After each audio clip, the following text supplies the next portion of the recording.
똑기자 꿀정보 시간입니다. 요 며칠 좀 파란 하늘이었지만 요즘 미세먼지 때문에 호흡기 질환 앓는 분들 많으시죠? 네, 미세먼지를 막으려면 마스크를 쓰는 게 기본인데 미세먼지가 심할 때 유산균을 섭취하면 큰 도움이 된다고 합니다. 자, 정지주 기자, 이유가 뭡니까? 면역력과 관계가 깊은데요. 일단은 아이들은 요즘같이 날씨 좋을 때 굳이 나가고 싶어 하죠. 미세먼지 때문에 뿌옇다고 나가지 말자 해도 굳이 놀이터 나가시려고 해요. 그럴 때 저는 요구르트 하나를 준비해서 나가는데요. 바로 유산균 때문입니다. 유산균 하면 장에 좋다고 합니다. 장에는 면역세포 대부분이 있기 때문에 우리 몸 최대의 면역기관이라고 하는데요. 유산균이 면역세포가 제 기능을 하도록 돕습니다. 미세먼지가 우리 몸에 들어와서 면역세포 기능을 떨어뜨려 각종 질환을 일으키더라도 장이 건강하다면 이를 이겨낼 수가 있는데요. 이 유산균 언제 먹고 또 얼마나 먹어야 할까요? 궁금한 거 참 많습니다. 바로 확인 들어갑니다. 맑은 날이 언제였나 싶습니다. 마스크 없이 나가기 두렵죠. 미세먼지 공습 앞에 건강이 제일 걱정입니다. 미세먼지가 너무 심해서 면역력이 떨어질까 봐 걱정이 돼요. 면역력을 이렇게 올리기 위해서 좋은 음식들 많이 챙겨 먹고 있어요. 면역력이 좋아야 미세먼지도 이길 수가 있습니다. 그래서 유산균에 대한 관심도 높은데요.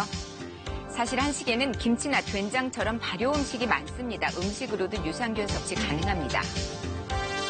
요구르트 같은 유제품으로도 유산균 섭취할 수 있는데요. 과연 미세먼지와 어떤 연관이 있을까요? 미세먼지는 우리 몸에 들어오는 이제 활성화된 중금속이고 면역 반응을 일으켜서 우리 몸의 면역력을 저하시키게 됩니다.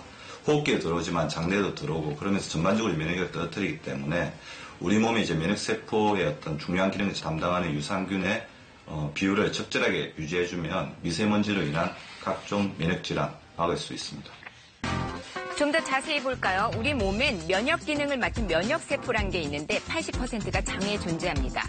면역세포가 제 역할을 하기 위해선 장내에 있는 유익균과 유해균 비율이 적절히 균형을 이루어야 하는데요.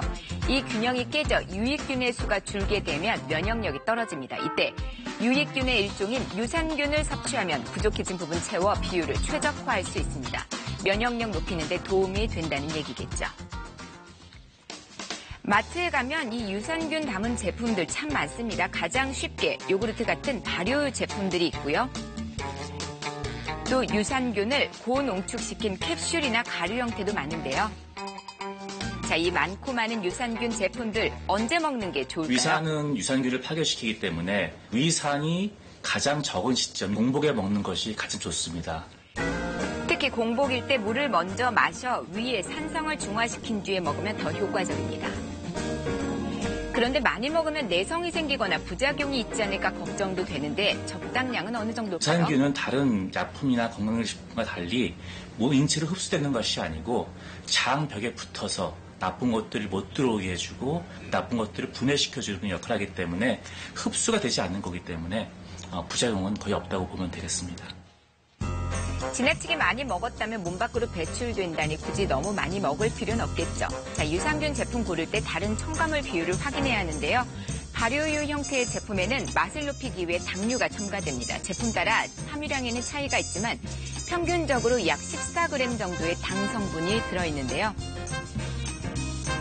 이 당 성분이 가장 많은 제품의 경우 콜라 한 잔에 들어있는 당분량, 또 각설탕 4개의 양과 비슷한 정도로 달다고 합니다.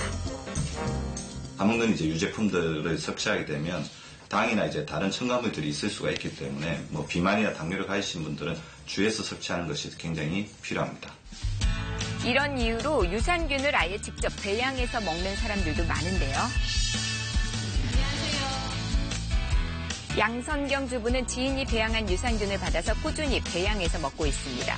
무한정 증식하는 유산균의 특성 때문에 활성화 유산균만 있다면 배양이 시중에서 가능합니다. 파는 당도 높은 요거트보다 건강하고 맛있게 먹을 수 있을 것 같아서 배양해서 먹고 있어요.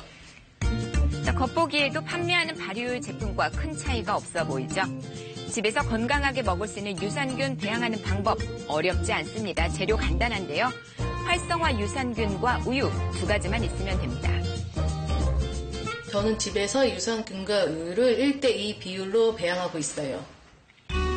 열탕 소독한 유리 용기에 배양할 유산균을 먼저 넣고요. 비율에 맞춰서 우유를 부어주기만 하면 됩니다. 이물질 들어가지 않도록 랩을 씌우고요. 용기 뚜껑으로 덮어도 되겠죠. 그리고 숨구멍을 생기도록 구멍 살짝 내주고요. 그 상태로 실온해둡니다. 유산균과 우유 비율에 따라 걸리는 시간의 차이는 조금 다를 수 있지만 보통 12시간 정도 두면 되는데요. 이 시간 지나면 냉장 보관해야 합니다. 상하는 건 막기 위해서죠. 또 유의할 점 있을까요?